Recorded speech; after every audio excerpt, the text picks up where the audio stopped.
Oh, the brachas, the last thing we did with the brachas, right? I think so. The three brachas on the first night and two brachas on the nights after that. Right? Yes. I could say anything, right?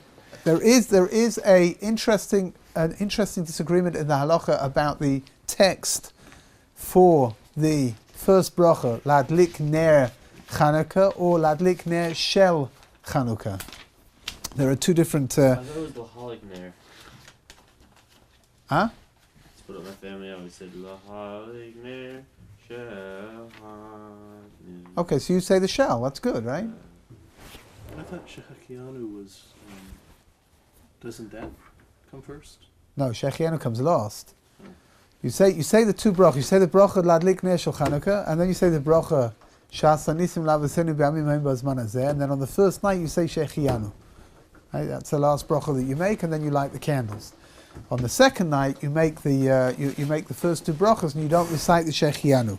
However, the question over here is whether to say ladlik ner shel Chanukah or ladlik ner Chanukah.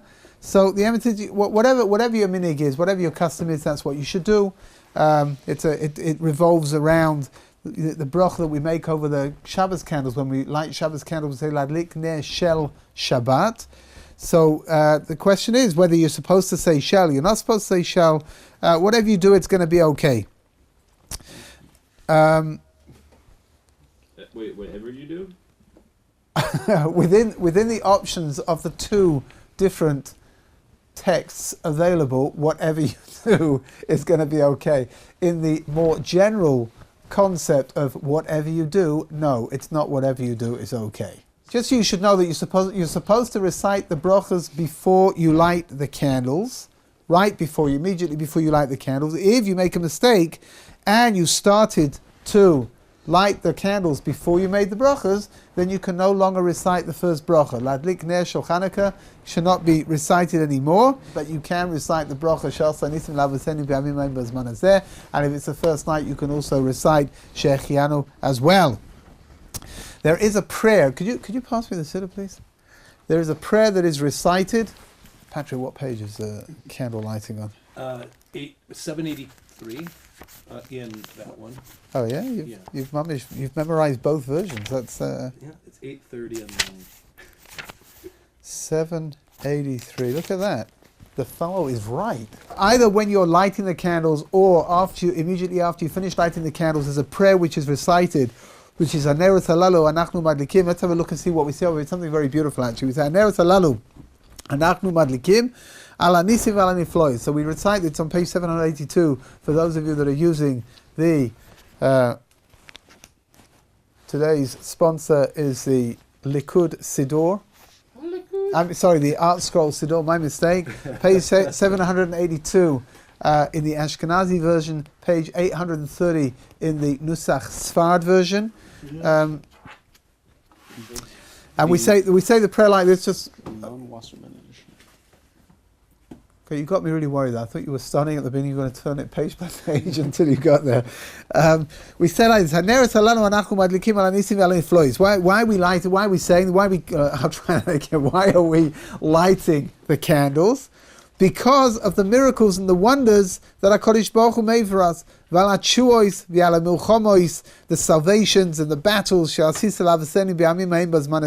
HaKadosh Baruch Hu did in those days and Bazman Hazeh in our days as well. Al Yedei Kohanecha HaKadoshim at the hands of the Kohanecha HaKadoshim, the holy Kohanim. And then we say V'chol Shmonas Yimei Chanukah Neros Halalu Kodeshem. All of the 8 days of Chanukah, the candles are holy. What does that mean? I'm sorry. No, that's not correct. We're not allowed to use them. We're not going to get benefit from their light. Only to look at them. In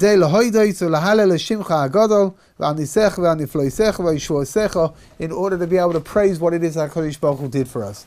And that's what you're supposed to do. Now, if you can do it, some people have the minig, some people have the custom to recite that as they're lighting the candles. and some people have the custom to recite it immediately after they finish lighting the candles. Again, whatever you do, it's going to be okay within the context of those two options, not everything else.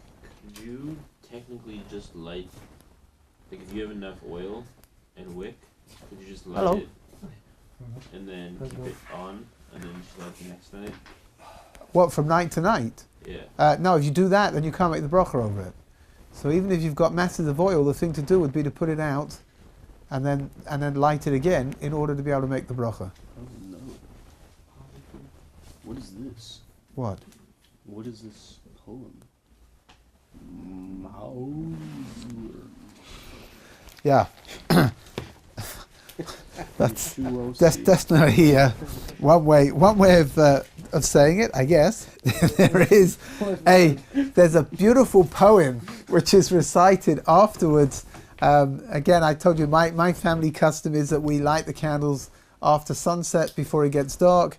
We make the brachas, we say Neres Halalu, we then go to shul to daven Ma'ariv, and then we come back and we sit around and we sing Maoz Tzor and we tell over Divrei Torah. And so the song over here of Maoz Tzor, it goes through various different times in Jewish history, things that have happened to us, things that we have to be thankful to HaKadosh Baruch Hu for. Interesting enough, the last verse on page 784, Chasoif Zohar Kodshecha, is something which was added in later on, which means that the original thing was written, does it say here who wrote it? Mordechai, the person who wrote it is somebody called Mordechai? Yeah. I don't know. It doesn't say here when it was written exactly. But the last verse was added in much later on. The last verse has only been around for, possibly 600 years or something, maybe not even that, 500 years. And again, it's sung, it's got its own little tune, and it's something which is normally sung with great enthusiasm. Can we hear that? Huh? Can we hear that? Yeah. If you come round to my house when we sing it, you can hear it. I thought you were going to teach us now. No. There's no way that I could top Isaac's rendition of of Maoz Tzor just before, which certainly sounded like something that was, I guess. That wasn't even with effort. Just imagine if I were focused. I can't actually. we really don't deal with fantasy over here. We try to stay grounded within reality.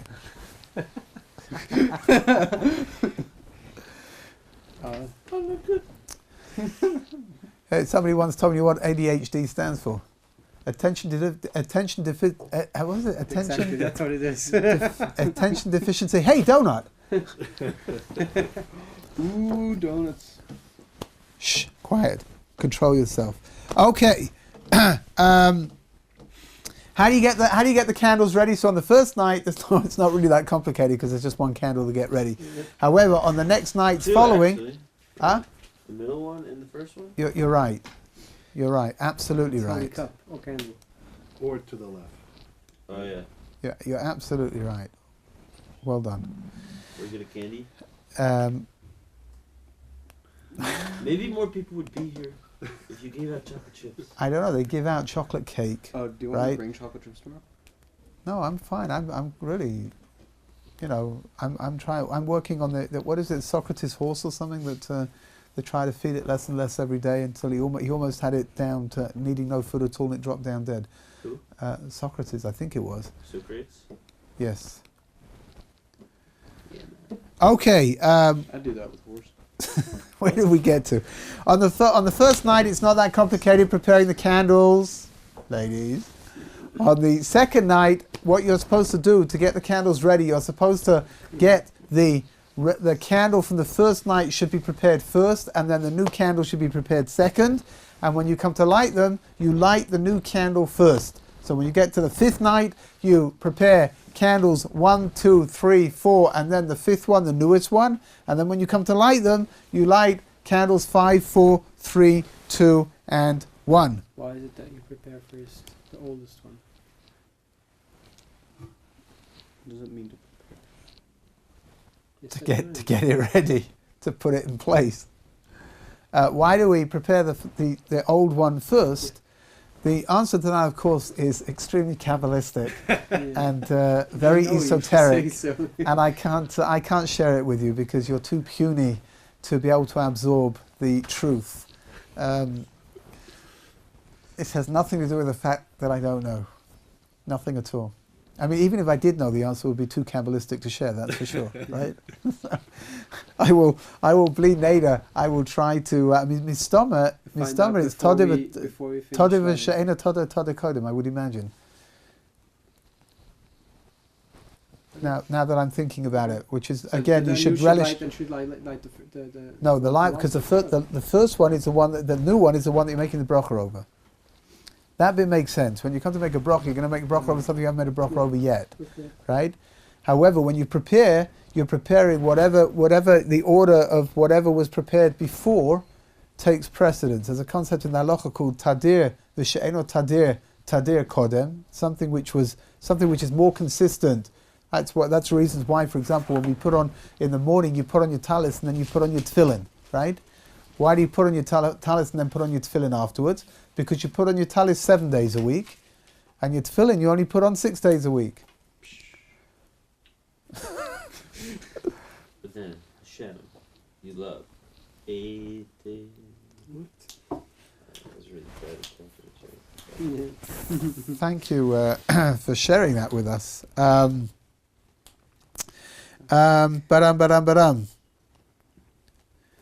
What do you do? You've made your bracha and you start lighting your Chanukah candles, and then one of the candles blows out. You should carry on lighting the candles, and then go back and light the one that blew out. Go and light it again. But you should try to keep going in order of the way that it's supposed to be.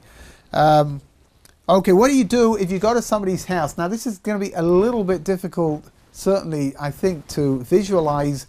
But if somebody were to invite you to their home, I told you it was going to be difficult to visualize, right? What do you do if you go to somebody's house, you've been invited there for, let's say, for Shabbos, and you don't have your own menorah with you? What are you supposed to do? Very cool. So the simplest thing to do, I don't know. there's only one thing worse than saying something funny and nobody laughs, and that's saying something which is not funny and people laugh. Why wouldn't I just carry my menorah at all times? Hello, friend. Do you have your rinsing menorah on you? Have menorah, will travel. Exactly. It like folds out. Okay, I must admit, actually, when all is said and done, to be serious for a moment, I am a little concerned about the fact that you found that so funny, because it really wasn't. There's a menorah, a new menorah have to go into a mikveh? No. Why should No, only things that are used for food. Now, I don't know how desperate you are. Maybe you are going to eat your oil, leftover oil. I don't know. But no, only things that are used for food need to go to the mikveh.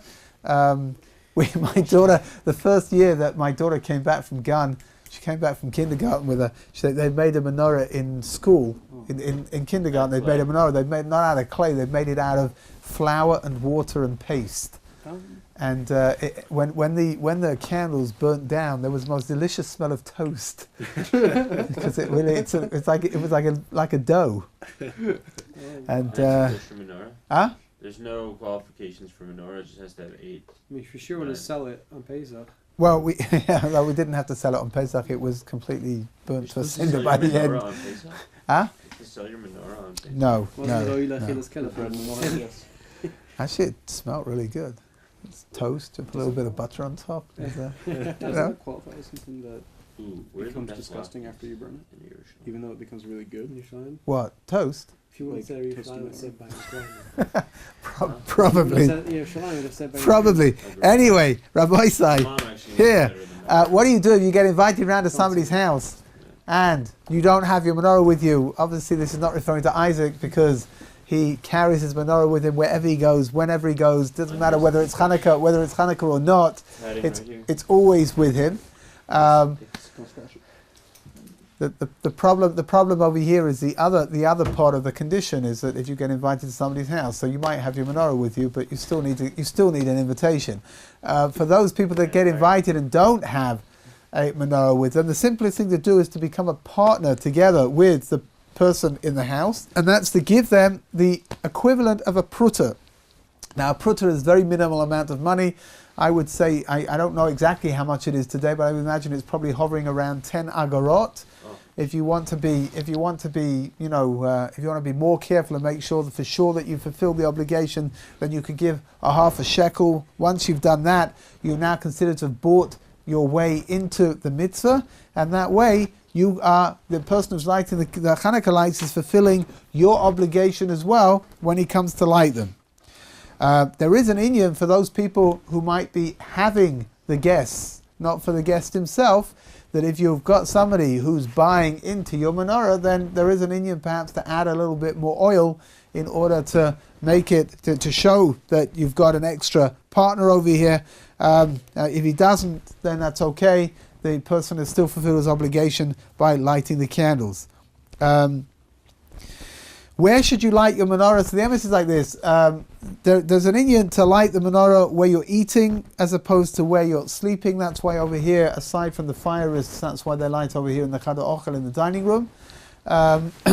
If you've got, for example, people who are going away for Shabbos and they're going to be sleeping in one place and they're going to be eating in a different place, so the correct thing to do according to the Ashkenazi halacha, the correct thing to do is to light your menorah in the place where you're eating. The Sfardim, the minig over there is to light the menorah where you're sleeping, as a rule. Right? So again, depending on which custom you use, depends on which whether you should be lighting where you eat or where you sleep. You place it on your bed? Pardon? You're not placing it on your bed. Not on your bed. You mean the I don't. Oh no, I don't mean. Yeah, that would also. It's interesting. You didn't ask whether you should place it on your plate. No, that was right? supposed to you know, ask you should float your menorah in the soup bowl, right? I like to let when I'm in bed, when I just read like 20 different newspapers and light it. I didn't know you could read. I can't. I just look at the pictures. Oh, because you said after you've read 20 like different... 1,000 words, right? have you fulfilled your English homework? You know, yes, I've written thousands and thousands of words I've read today. Yeah? I did my homework. Huh? Never mind. Good. Okay, here, the next one's going to be a little bit of a problem for people as well.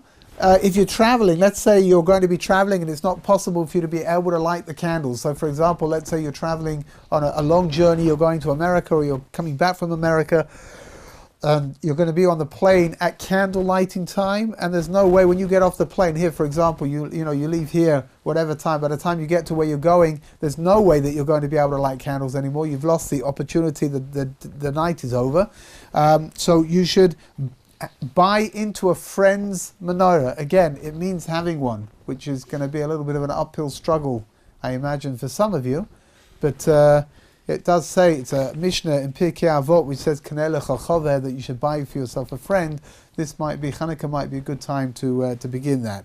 Well, you should do that when you missed lighting last night, the prior night. Is that right? On Friday night you can do that, but I'm saying if during the week of Chanukah you're not able to light, let's say somebody's traveling, right, and they're not going to be able to light their candles. We mentioned, I think last time we spoke about this, we mentioned the fact that the airlines are not very happy about people lighting their menorahs on the plane. Like an electrical one in your window? I don't know. I really have no idea why not. Disable a smoke detector by your menorah. Yes, that's one way of doing it. Although you really need to do it. You really need to do it in the window, though. It's a big question in the airplane which window you're supposed to do it in, because there are lots of them. So maybe you have to do it in every single one. I don't know. That will definitely keep you busy for a while. But maybe in the passageway, in the doorway. Oh. Are you allowed to take down? Which one? Count? Going into first class? Going into business class? Or? Into going into the plane itself. One going to the pilot. Oh, okay. Otherwise, going to the plane itself on the outside, right? Do electric menorahs count as fulfilling the mitzvah? You do not fulfill the mitzvah by lighting an electric menorah, even though They are sometimes very pretty, but you need to use some kind of either oil or candles. Yeah. How many FAA marshals are you allowed to take down to fulfill mitzvah? As many as is required in order to be able to fulfill the mitzvah. Is it a mitzvah to burn a Christmas tree? No, not at all. What if it has crust? What about destroying? Listen, You shouldn't have been. I would there. imagine You any shouldn't have been Christmas. that close. I would imagine that any Christmas tree My that friends are lovely. any Christmas tree that is burnt down is probably going to be cross. I would imagine, no. Is it an avera to sing Christmas tunes? With the words, yes, Really? yes. And if you do, you're going to burn eternally. I don't think there's anything wrong with humming the tune, although I don't know how tuneful you are when you hum. I mean, that might There are be. lots of tunes they're taking from us, so some tunes Or that we we've used today. taken I don't think. I don't think there's any problem. Yesterday, that's saying that a lot of the famous Christmas songs were actually written by Jews. Oh yeah, Yeah. Very, very, very possible. the most popular. Like Mars Tour. The tune of Mars Tour you sing, they Yeah. use as well. Sorry. The tune that we use for Mars Yeah. Tour, they use as well. What tune is that? Oh, really? Yeah. What tune? Yeah, I was thinking about the at Mishmar. They use that. Yeah. That one? That's So what's my problem if they steal my... No, none whatsoever. Quite. There's also the opposite as well. Actually, there are all kinds of stories, certainly in the Hasidic world, of Rebbes who hear they heard Polish peasants singing certain tunes, and they went and asked to be taught the tune. And then when the Hasidim asked him why did he do that, he said that was a tune that belonged to the Jewish people a long time ago, and it had been lost, and now he's bringing it back into the Jewish world again. If you listen to a lot of the tunes for Zmirot, certainly in the Ashkenazi world, not in the Sephardi world, but in the Ashkenazi world, a lot of them are like Prussian marching songs. That's what they were. There's nothing wrong per se with music. The problem is lyrics, which means if you wish to hum a song, then I don't think that's a problem. Like I said, I don't know how tuneful you are. It could be the person was looking at you because you sounded like a beached whale or a locomotive going down a tunnel at midnight or something. I don't know. Right? Fear to be a locomotive going in a tunnel late at night. Right, and crashing Yeah, into a funny. beached whale. There you go. You can have everything all in one go over there. But singing the words is definitely a problem. What if it's about Santa Claus? When you wake up in That's Bethlehem. as opposed to like Jesus. And it's like, Santa. That's definitely not real. Santa, but Santa, of course, has his roots inside of Saint Nicholas. Was a pagan, some kind of pagan belief system that came into the world from the northern Scandinavian countries.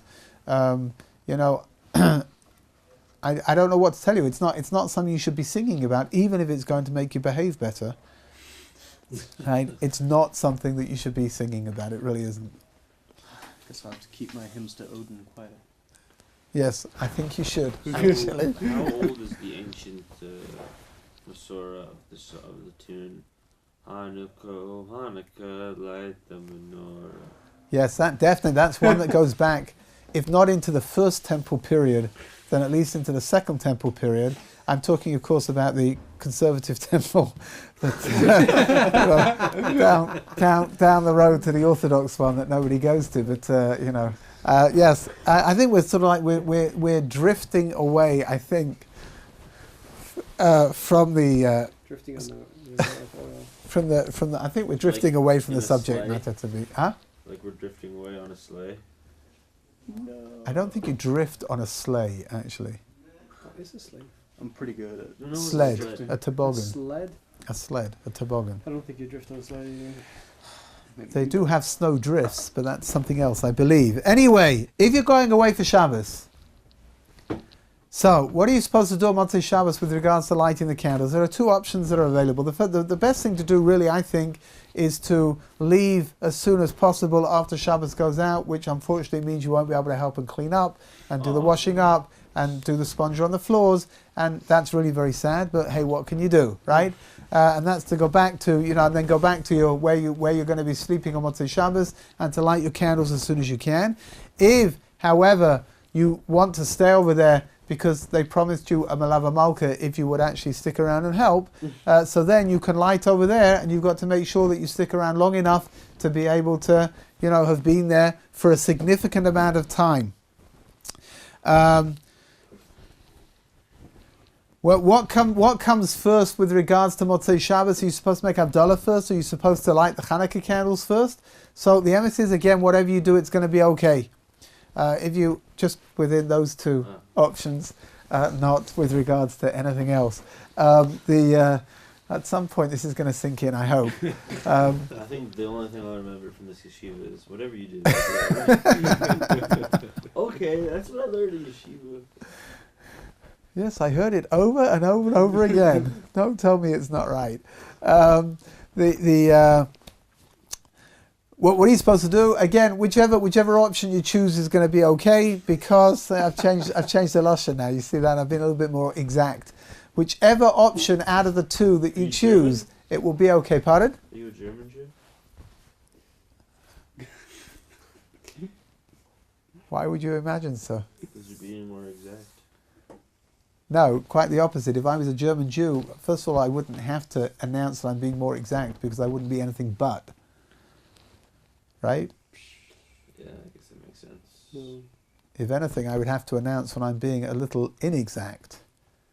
0 + 1. Anyway, you should either you should make Havdalah first and then you should light the Chanukah candles, or you should light the Chanukah candles first and then make Havdalah. The reason, of course, is that we try and light the Chanukah candles as soon as possible. 2, nightfall on Motzei Shabbos, we can't light them until after Shabbos has gone out, that's for sure. So but neither way is better. It depends on which minig, which custom you're following. Gotta find out then. You'll find out on Motzei Shabbos. What normally happens in my family on Motzei Shabbos, the custom is in my family on Motzei Shabbos is that we say, wait, what do we do first? Do we light the candles first, or we do Havdalah first? And then somebody says, we do Havdalah first, so we do Havdalah. And halfway through Havdalah, somebody says, no, wait a minute, last year we lit the candles first, right? So the year after we just do it the other way around. We just whatever. That's the way to do it. That's our custom. That's how we do things. That's that very famous joke about the rabbi, new rabbi who comes to the shul, and he's in the first Shabbos that he's there. It's Parshas Yisro, which is a parsha where they read the 10 Commandments. And anyway, they get to the 10 Commandments within the Torah reading, and half the people get up, and half the people sit down. They stay sitting down. And then all of a sudden they start, half the shul shouting at the other half of the shul, and it gets a little bit intense, and some punches are thrown. And the rabbi doesn't have a clue. How's he supposed to deal with this? Is ridiculous, right? So on Motzei Shabbos, he says to himself, "This can't continue like this. We've got to find out what the custom of the shul really is." He asks around. Nobody knows. So he looks and he sees in the membership that there's somebody called Mr. Cohen. Mr. Cohen is 85 years old. He lives in the local old age home, and he was one of the original members of the shul. So on Sunday, he goes over to Mr. Cohen. He says, "Mr. Cohen," he says, "my name is Rabbi, whatever, Wittgenstein. And exactly, and I'm the new rabbi in the shul over here. And a terrible thing happened on Shabbos." He said, "What?" So Mr. Cohen says, "Well, what happened?" So he says, "Well, it was the 10 Commandments, the reading of the 10 Commandments, and half the shul got up and half the shul sat down, and then they started shouting at each other and they started punching each other." Mr. Cohen, "What is the custom in the shul?" He says, yes. He says, "That's the custom. That's the way we've always done it." So, whatever. Light before Havdalah. Don't you don't have to get involved in punching each other, but if you want, I'm not telling you what to do. I'm just. So how should we know? How should you know what to do? What did you do last year? I don't remember. Yep, that's our custom. The other alternative is to remain paralyzed with indecision, and to. The emphasis like this. I think you'll find that most people will probably. I think the custom of most people is to make Havdalah first, and then to light the Chanukah lights. If my memory serves me correct, however, Rosh Shlomo Zalman Auerbach, his minhag was to light the Chanukah lights first and then to make Havdalah. Again, like I said, really, whatever you... Huh? You haven't taken out Shabbos yet. No, you've davened. Say the Atachon and Tana. There's no problem with doing Malacha.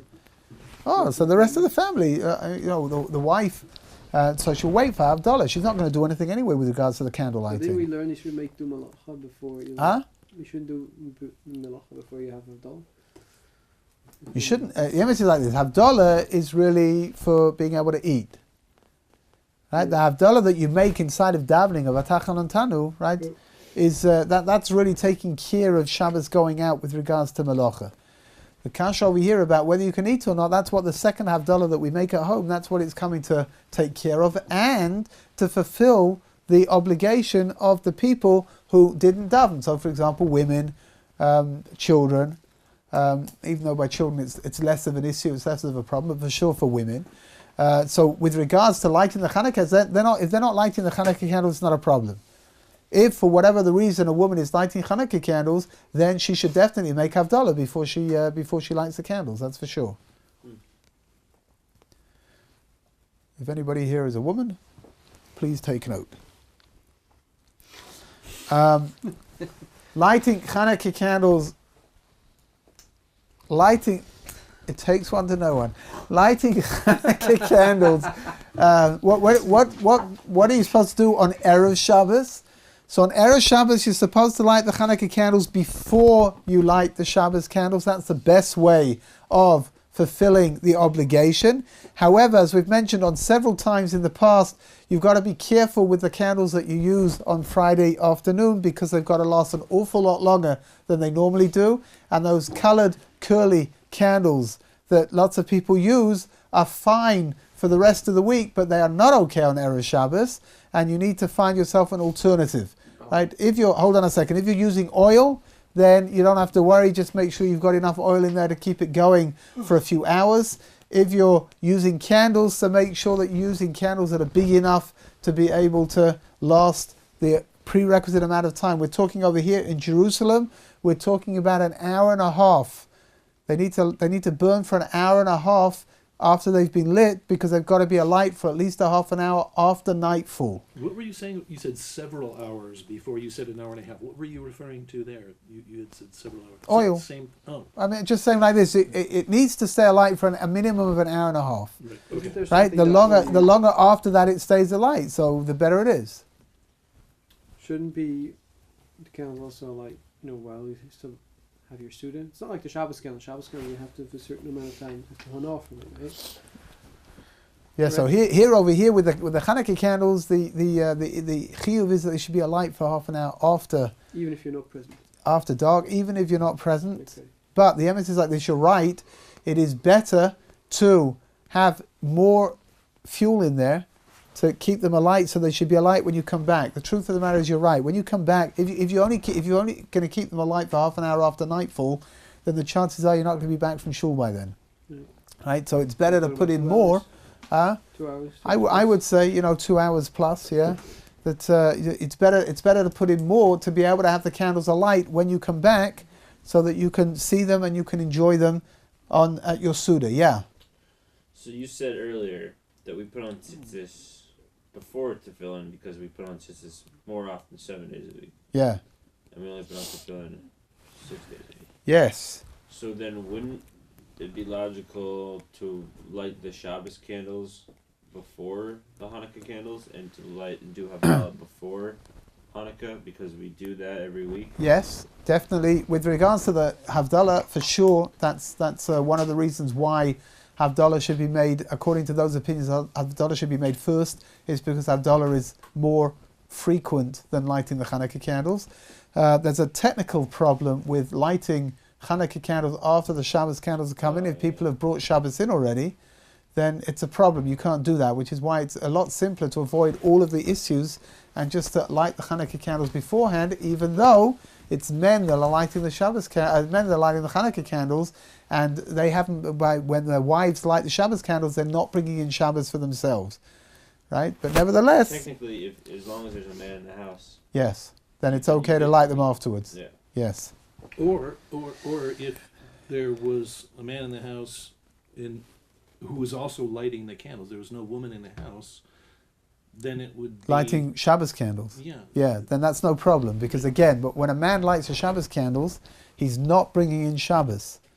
When a woman lights Shabbos candles, it becomes Shabbos. That's it. There's nothing you can do for her, right? On Chanukah Shabbos, I'm going to be a guest, and who on earth is having you? I know. I'm still trying to get used to this. They deserve a medal. So I'm going to light the Chanukah candles, and I'm going to then light a Shabbos candle, and then I go to shul, and I go from shul to my host. Wait a second. So what do I do for? Because I'm not going to be coming back. Where are you sleeping? At home? At home.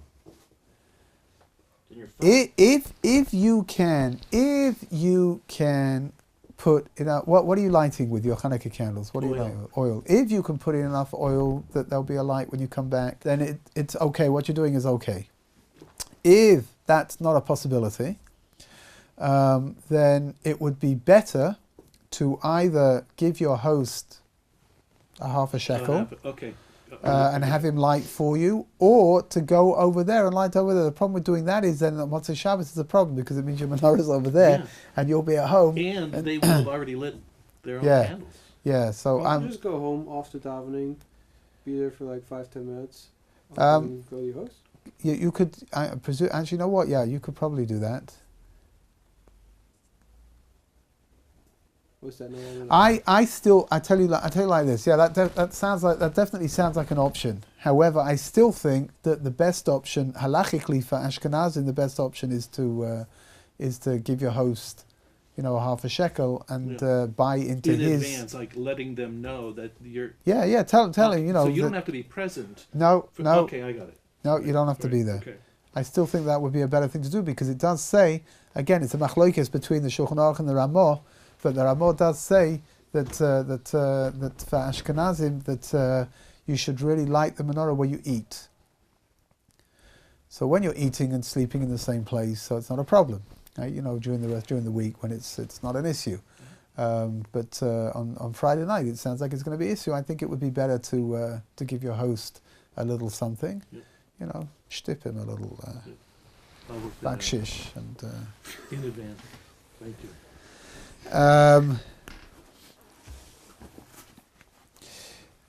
You'll find that in shuls they light the Chanukah candles as well. Right? Why do they light the Chanukah candles in shul? Because of the Inyan of Pirsumei Nisa, in order to publicize the miracle.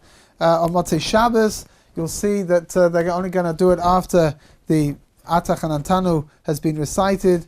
Whatever. I mean, that's the way that it's supposed to be. With regards to lighting candles, there was something else that I wanted to tell you that I was remembering as I was talking before, and now, of course, I can't remember it. What was it? Yes.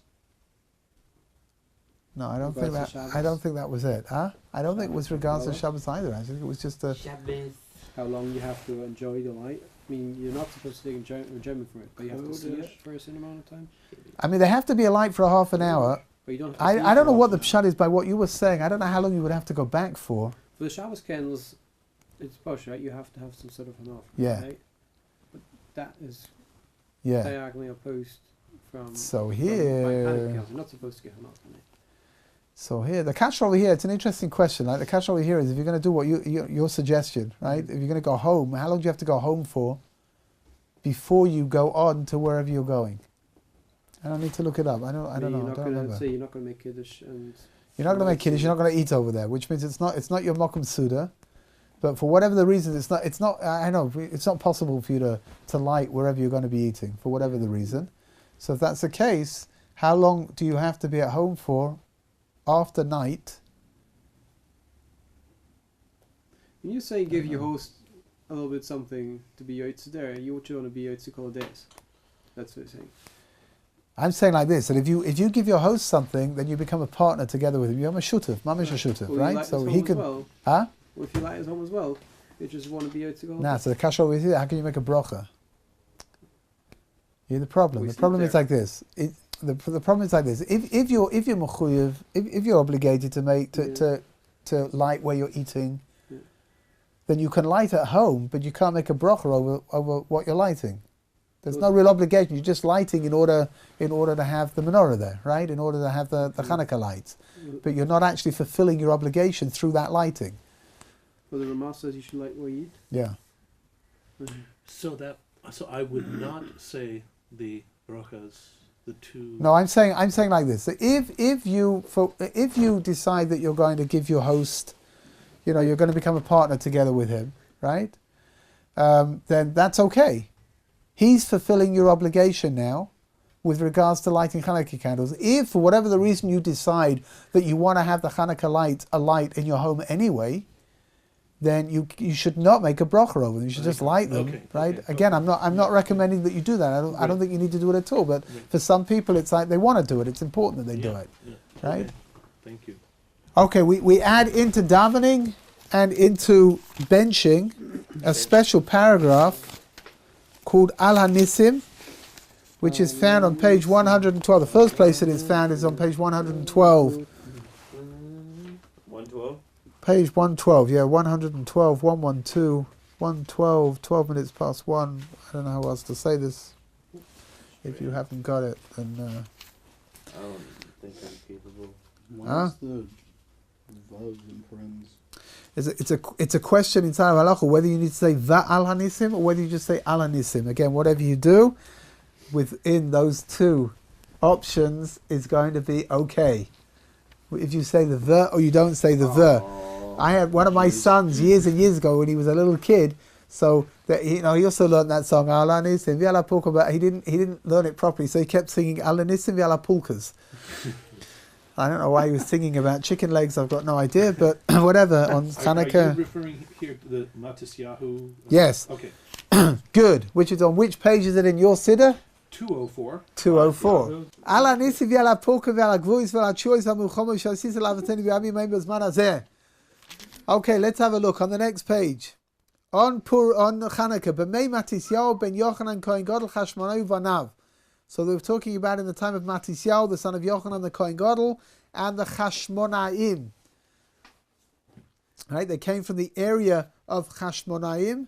Again, where is that today? There's a yishuv called Chashmonaim, which is next to Kiryat Sefer. To the left. Shmona.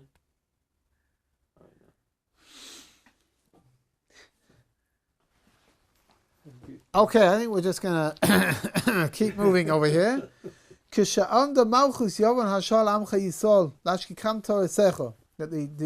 the Greeks tried to destroy Torah they tried to take Torah away from us. Again, how did they do it? They were very, very underhand. They were very clever. They didn't come in to try to battle against us and say that they want to destroy the Jews. They just wanted to take away Jewish identity. And HaKadosh Baruch Hu, in His great mercy, He stood by us in our time of distress. Ravtes Rivom, and He judged their claim. And Dantes Dinom, He avenged the wrong. Nekamtes Nikmosom. Masata Giborim Biad Chaloshim. Look at these opposites over here. He gave over the strong into the hands of the weak. Right? We're talking about the Greek army was the most powerful army in the world at the time, was given over to the little band of Jewish Kohanim. Yeah. Rabim bi'ad me'atim, and the many were given over into the hands of the few. Utmeim ba'ad toirim, and the impure were given over into the hands of the pure. Rishoim bi'ad tzadikim, and the Rishoim, the wicked, were given over into the hands of the tzadikim, of the righteous. And then it says, V'zeidim bi'ad oiskei seresecho, and the Zaidim were given over into the hands of those that learn Torah. What are Zaidim? So over here, Rabbi Scroll translates them as the wanton. Rabbi Scroll? Yeah, Arthur Scroll. Isn't that what it's called, Art Scroll? No? I have no such shrimp. Here, Rabbi Scroll calls the Zaidim the wanton, which as far as I'm aware is something that you get in a Chinese restaurant actually. I didn't know that. Oh, but you know what, they're fried. You can get fried wonton, which of course is very, very applicable for Chanukah. Yeah. Maybe that's why it appears over here. They steal everything. It's interesting here. If you just read through the list again, what have you got? You've got he delivered the strong into the hands of the weak, the many into the hands of the few, the impure into the hands of the pure, the wicked into the hands of the righteous. What's left? What is the Zaydim? Biad oiskei sarasecha. Who are these Zaydim? So according to the Mefarshim, the Zaydim are the Misyavnim, the Jews who became Hellenists, the Jews from within the Jewish people that were doing everything they weren't supposed to do. And what the tefillah is saying, what the prayer is saying over here is that the only way that you can fight against such a power is through learning Torah. There's only one thing that will keep us safe, and that is the Torah itself. Ulecha asisa shem gadol v'kadosh b'olamecha ule'amcha yisrael asisa tshua gdola fulkan kayom hazeh. HaKadosh Baruch Hu did great miracles for us. And then we came back to his house. We emptied it out. We purified it.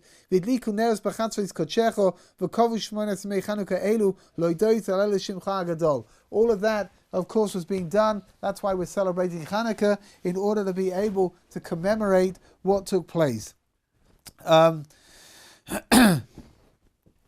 If you forgot to say Ala Nisim, which of course is inconceivable, it's inconceivable to me that anyone here would not say the prayer of Ala Nisim inside of the Amida or inside of Birchas Hamazon, because it's inconceivable for me that you people pray. No, it's inconceivable for me that you people could ever forget to say something that you're supposed to say. Yeah, what do you do then? However, if you forget Ala Nisim, there's no necessity to go back and to repeat it again. Why? Is that because it's added much later?